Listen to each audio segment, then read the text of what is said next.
The pro-referendum faction wasn't home free, though, not by a long shot. They knew their staunchest opposition would come from 78-year-old Jessica Cater, a teetotaling Baptist whose term on the commission was not due to expire until well into the next decade, by which time attrition might have sucked them all into bankruptcy. Not that Mrs. Cater, Miss Jessie, despite her marital status, had any personal worries on that score. The death of her husband 3 years prior had left her not only with his unexpired term on the board and a subsequent election to his seat in her own right, but 6,400 acres of West Texas wasteland whose water-starved vistas were dotted with mesquite trees, prickly pear cactus, and no fewer than 85 active oil wells. Jessie Cater went about her campaign with the zeal of a 4-star general in wartime.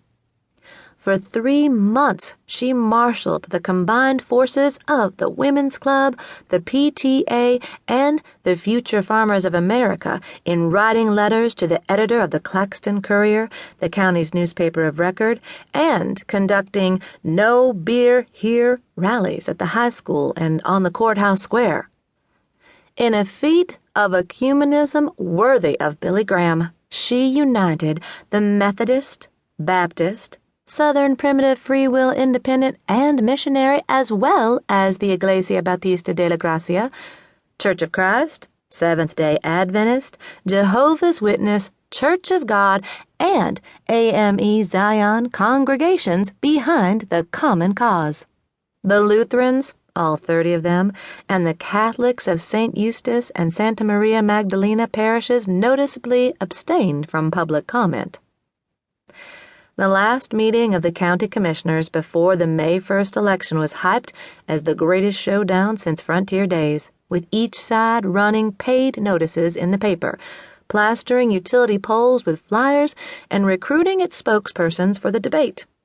On the night of the board meeting itself, however, a mighty spring dust storm kept lots of folks home. Or maybe the citizens of Claxton were just plain worn out from hearing the same old arguments.